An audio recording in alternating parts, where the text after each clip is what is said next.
There's something deeply unsettling about houses that once held life, but now sit in silence. You can almost feel the weight of the past pressing through their cracked walls, the laughter that used to echo in empty rooms, the memories trapped behind dusty windows. Every time I walk past one of these forgotten homes in upstate New York, I wonder, what really happened here? Why did everyone leave? And why does nobody ever come back? Tonight, we're stepping inside 5 of those places. But be warned, some doors, once open, don't close so easily. If you love exploring real abandoned places and chilling horror stories, make sure to hit that subscribe button so you never miss what's coming next. 1. The Oliver House, Penn Yen, New York. The first time I heard about the Oliver House in Penn Yen, New York, it was a cold evening in late October. A local man at a diner told me, in a quiet voice, that the house still sings at night. I didn't believe him at first. It sounded like one of those small-town legends that people tell for attention. But when I saw the place for the first time, something in me changed. The mansion stood on a quiet corner, surrounded by tall, bare trees that looked like they had been reaching toward it for decades. The paint was peeling, the windows were cracked, and the old front door hung slightly open, creaking as the wind passed through. Even from outside, it felt as if the house was watching me. I could feel a heaviness in the air, something I couldn't explain. I pushed the door open and stepped inside. The air was cold, colder than it should have been. The wooden floor creaked under my feet, echoing through the empty hallways.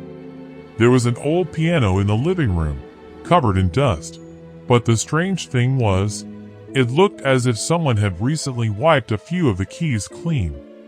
I remember running my fingers across the edge of the piano, and just then, a single key pressed down on its own, letting out a faint, broken note. My heart started racing. I told myself it could have been the wind, maybe something shifting inside the piano, but deep down, I knew it wasn't. I stood still for a few seconds listening. The silence after that note was worse than the sound itself. It felt like the house was waiting for me to move. As I walked deeper into the hallway, I noticed old photographs still hanging on the walls, faces of a family that once lived there. The Oliver family. The father, the mother, and 2 children. Their eyes followed me wherever I went. I entered what looked like a bedroom, and on the bedside table was an old diary, its pages yellowed and torn. The last entry was dated November 3rd, 1929, and it read, "He's gone again.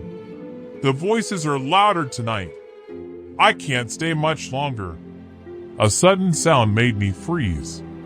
It was faint, but it was there, like someone walking upstairs, slow and heavy. I looked toward the staircase, half expecting someone to appear, but no one did. The steps stopped, then started again, coming closer, until they reached the top of the stairs. I whispered, "Hello?" and instantly regretted it. Something small rolled down the stairs, an old marble. It stopped right at my feet. My chest tightened, and I couldn't breathe for a second. I turned and rushed toward the exit, but before I could reach the door, I heard the piano again. This time, it played 3 clear notes. When I finally stepped outside, I realized my hands were shaking uncontrollably. I looked back one last time, and I swear I saw a shadow move behind the window, like someone was standing there, watching me leave. Locals say that after the Oliver family's tragic deaths, no one ever stayed in the house for more than a few days. They hear music when there's no one inside. They see faces in the windows after midnight. I didn't believe in ghosts before that night, but now, whenever I think about the Oliver house, I can still hear that broken piano key echoing in my mind, faint, but real. 2. Widow Susan Road House, Hoosick Falls, New York. I still remember the night I drove down Widow Susan Road in Hoosick Falls for the first time. The road itself felt different, narrow, silent, and swallowed by tall trees on both sides. My phone had lost its signal a few miles back, and all I could hear was the sound of gravel crunching under my tires. I was looking for an old farmhouse that locals called the Widow's House. They said it had been empty for over 70 years, ever since the woman who lived there disappeared without a trace. When I finally saw the house, my headlights hit its front porch and stopped me cold. It looked exactly how a haunted house should look: sagging roof, broken windows, and a door barely hanging on its hinges. There was something about it that made me hesitate before stepping out of the car. I just stood there for a while, engine running, watching the empty house as if it was watching me back.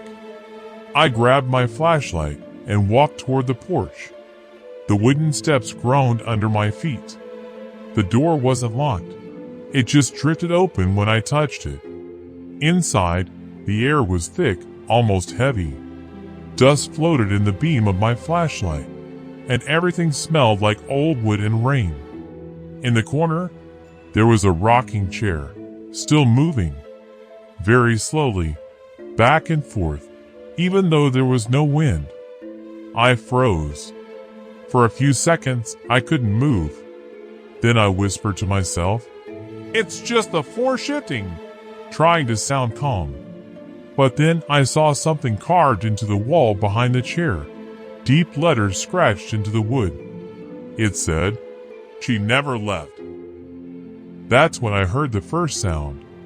It was soft at first, like someone whispering my name. I turned around, but no one was there. The air suddenly felt colder, like the temperature had dropped in seconds. My flashlight flickered, then went out completely. The only sound was that slow creak of the rocking chair. I pulled out my phone to use the flashlight, but the screen wouldn't turn on. I don't know how long I stood there, frozen, but then, from upstairs, I heard footsteps, light and slow, like someone pacing. Then it stopped. Silence again. I turned to leave, but before I could reach the door, something brushed against my arm. It felt like the edge of a dress, cold, thin, and gone in an instant. My heart was pounding so hard I could hear it echoing in my ears. I stumbled out the door, ran to my car, and didn't look back until I was halfway down the road. When I reached town, I told a local shop owner what I'd seen. He just nodded and said, "You shouldn't have gone there after dark. People see her sometimes, still waiting by that rocking chair." That night, when I closed my eyes, I could still hear that soft creaking sound. It wasn't loud, but it was enough to remind me she never left. 3. The Jackson Sanatorium, Castle on the Hill, Dansville, New York.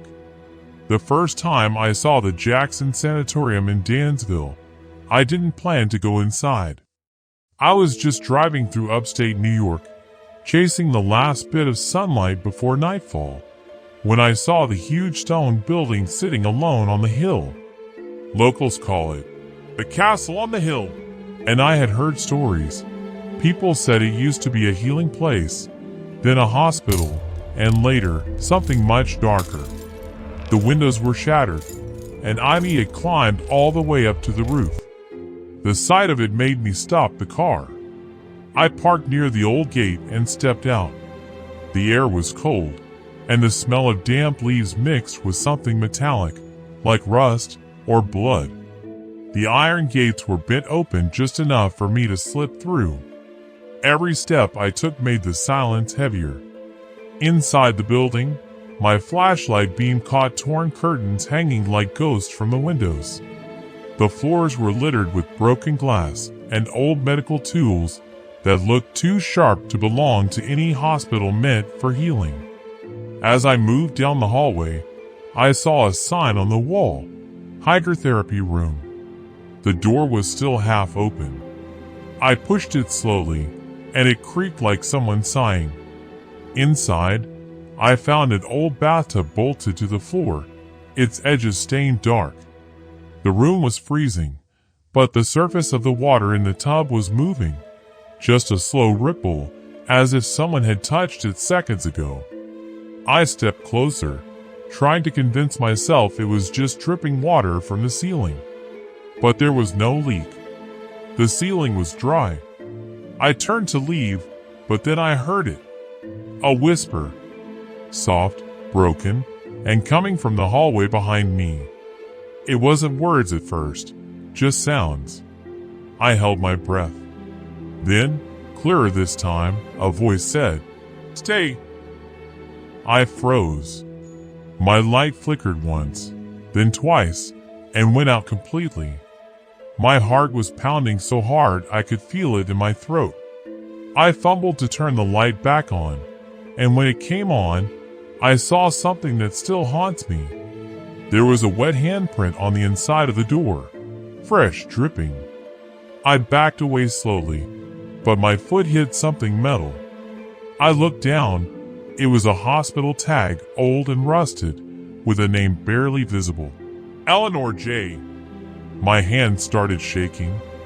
I don't know why, but I took a photo of it. The flash lit up the hallway for a second, and in that split second, I saw the outline of a woman standing at the end of the corridor, wearing what looked like a white patient gown. When the flash faded, she was gone. I ran. I didn't stop until I was back in my car. My hands were trembling as I started the engine, and when I looked back one last time, I saw a faint light glowing from one of the upper windows, like someone was still up there, watching. Weeks later, I showed the photo of that tag to a local historian. He looked at me quietly and said, "Eleanor J. died here in 1932. She drowned in the hydrotherapy bath." That was the last time I ever went near the Jackson Sanatorium. But sometimes, when I think about that voice whispering, "Stay," I can still hear it, faint and cold, like it's calling from somewhere just behind me. For Beardslee Castle, Little Falls, New York. I remember the night I visited Beardslee Castle in Little Falls, New York, like it happened yesterday. It was raining lightly, the kind of slow drizzle that soaks everything without making a sound. The road leading to the castle twisted through empty woods, and every turn made the air feel heavier. I had heard stories for years about the Beardslee family, the fire, and the voices that still echoed through the stone halls, but nothing really prepares you for seeing that place in person. When I first saw it, my headlights caught the outline of the castle, tall and broken, standing against the storm. Even in ruin, it was beautiful. The old stone walls glistened under the rain, and shattered windows reflected flashes of lightning. I parked just outside the rusted gates and stepped out, feeling the wet ground sink slightly under my boots. The castle looked alive in that moment, like it was breathing in the storm. The front doors were chained shut, but one of the side entrances had been forced open long ago. I took a deep breath and went in. The smell of burnt wood and damp earth hit me immediately. Inside, the walls were covered in soot, and black marks still climbed up toward the ceiling from where the fire had once spread. My flashlight flickered as I walked into what used to be the grand dining hall. The chandelier above was still hanging, but barely. It swung gently back and forth even though the air around me was still.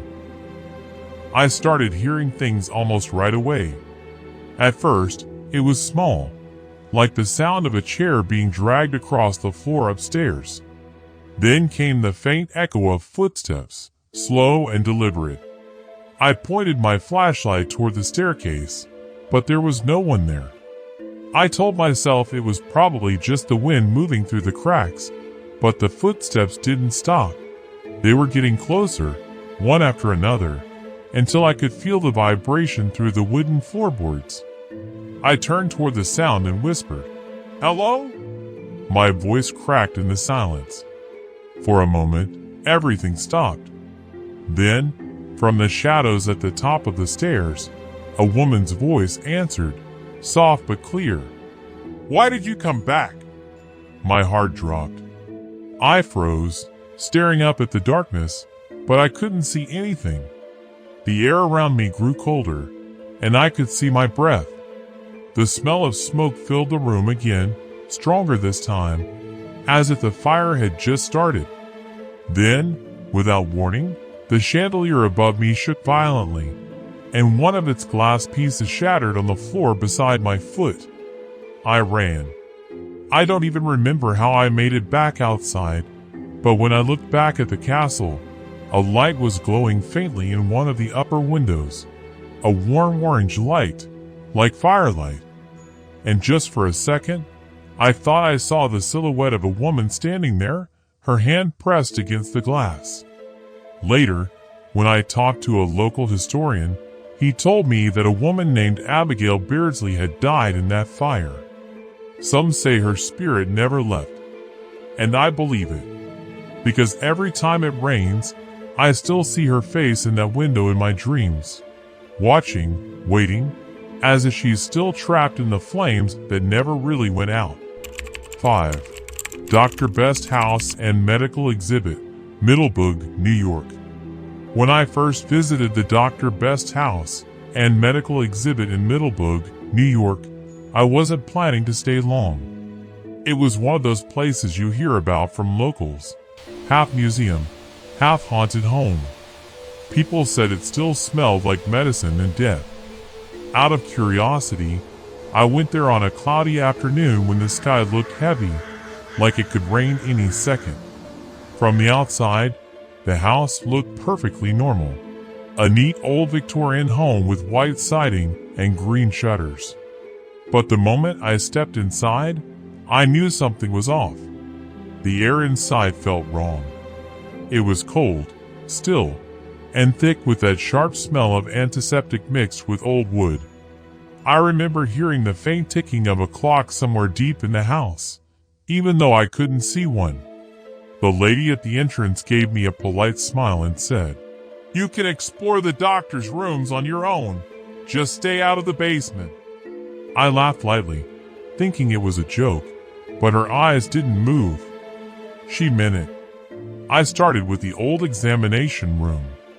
The metal bed in the center was spotless, but the tools beside it, scalpels, syringes, glass bottles, looked like they hadn't been touched in years. I leaned closer to one of the jars and saw something floating inside, maybe some kind of preserved organ. My stomach turned. I stepped back, trying to breathe slowly. That's when I heard footsteps behind me. I turned around, but no one was there. The hall was empty. I could still hear the slow, steady sound, heels clicking on the wooden floor, getting closer, then stopping right outside the door. I called out, "Hello?" My voice echoed, but there was no answer. I told myself it must have been another visitor. But when I stepped into the hallway, it was empty from one end to the other. As I moved upstairs, I noticed something strange. The ticking sound I'd heard earlier was louder now, as if it was following me. In one of the upstairs rooms, there was a medical coat hanging on a hook near the door. It looked freshly pressed, which didn't make sense. The air smelled faintly of smoke, like someone had just blown out a candle. I pulled out my phone to take a picture, but before I could, the door behind me creaked open. A cold draft hit the back of my neck. I froze. For a second, I thought I saw someone move past the doorway, a tall figure in a white coat. I turned, but the hallway was empty again. My heart was pounding so hard it almost hurt. Then I heard something that made my blood run cold. A man's voice, faint but clear, said right beside me, "Don't touch my instruments." I dropped my phone. The voice came from so close it felt like someone was standing over my shoulder. I ran down the stairs, nearly slipping on the last step, and burst through the front door into the daylight. When I told the lady at the front desk what happened, she looked at me quietly and said, "You must have met the doctor.